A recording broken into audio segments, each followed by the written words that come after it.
You may notice that the videos on this channel are mixed up. I'm trying to label the weight control videos in order, and they should have a number on them. The other videos on this channel are about food storage and preparedness. They are somewhat related because if we're carrying around an extra 100 pounds of weight, we're not really in condition and prepared for difficult times. So they can be related. I'm just a food person all the way around. Always have been a food person, probably always will be a food person. I think about food a lot. I enjoy food. I celebrate with food. I don't ever want to be hungry. Never have really been hungry. Sometimes we have 24-hour fasts. Well, once a month we have 24-hour fasts associated with our religion. And I can do about 19 to 21 hours, and it's about all I can do. Uh, food, food, food. Food lady, Ark lady, ARKLADIE, because Noah's Ark was filled with food.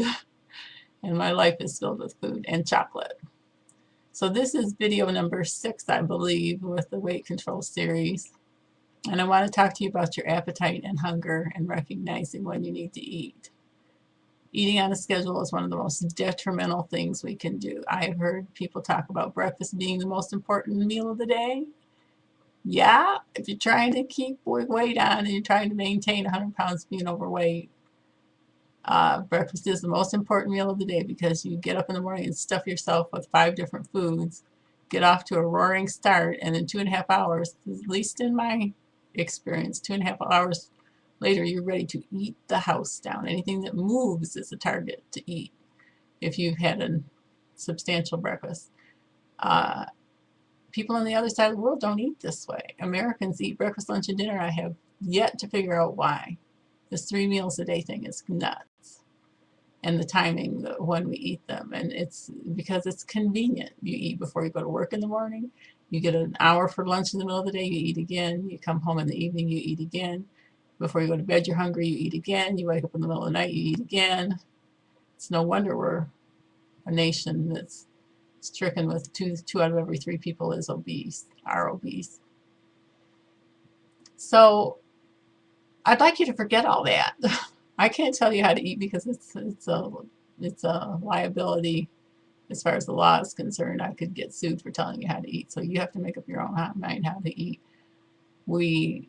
I believe we really need to pay attention to what our body is asking for and when our body's asking for it. I'm going to talk about building a fire in a later video, but if you throw lots of logs on the fire, you're going to get a huge roaring flame. The basic short explanation of that analogy.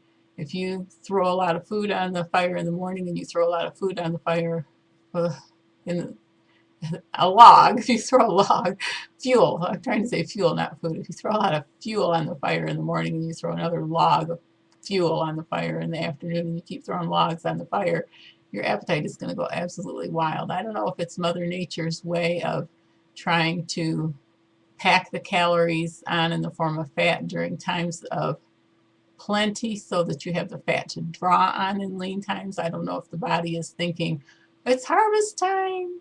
We have to pack the calories in there because we need them in the winter to survive. Like the bears hibernate, they eat all summer and then they hibernate all winter. Problem is, human beings are not going to sleep and hibernating, and they're not stopping their eating all winter long. So it's whatever the body is trying to do, it packs on the calories in the form of fat. If we just continue to eat and eat and eat and eat, personally, I believe that the appetite is increased so that you can pack the fat on during times of plenty to get you through lean times.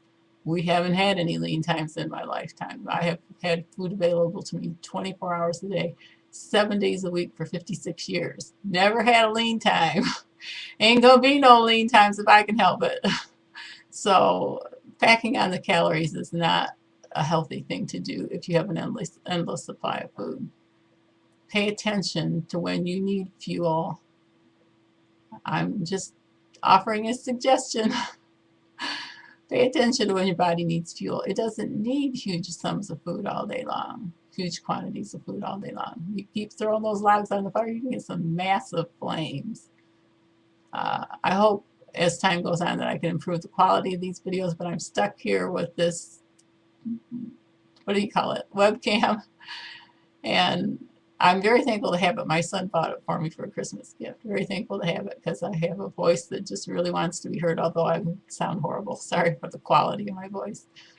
But please, please, please don't eat yourself into a corner where you have no options. I have been there and done that. I came down with a serious neurological disorder, and if I had kept my weight at 242 pounds, I would have been basically cooked. I got down to 149 at one point and have put some of that back on because of I had to eat in order to take a medication. I had to eat to take the medication. And so I was forced to eat when I didn't want to. So I'm struggling to get those few pounds off. I'm not struggling. I take that back. I'm in the process of getting those few pounds off, but I did get down to 149 pounds from 242. So it was more than 88 pounds altogether. It doesn't have to be difficult. I hope that you will investigate the following videos. There's going to be more than 6 because I like to talk. And I just cringe to think of the suffering that Americans have been through, and people all around the world, really. Anybody who has unlimited access to food have experienced, the people generally have experienced painful, disastrous levels of obesity. Disastrous. I have been part of that disaster. When you watch your weight go from 120 to over 242, I was carrying myself piggyback, basically. You try to go through your day with a neurological disorder when you're carrying yourself piggyback. I had the ARC lady, Molly Mormon, was on my back all day long, every day, and I had to put an end to that. So please don't carry yourself piggyback. If you have doubled your weight, one of you needs to go.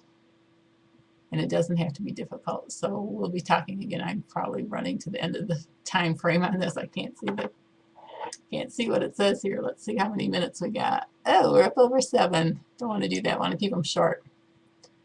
So please evaluate that. I'll give you more information as time goes on. We'll try to get to this soon and examine these topics at more length, but short, 3-minute videos, not 7-minute videos. God bless your efforts. God bless your day. It doesn't have to be difficult. Goodbye for now.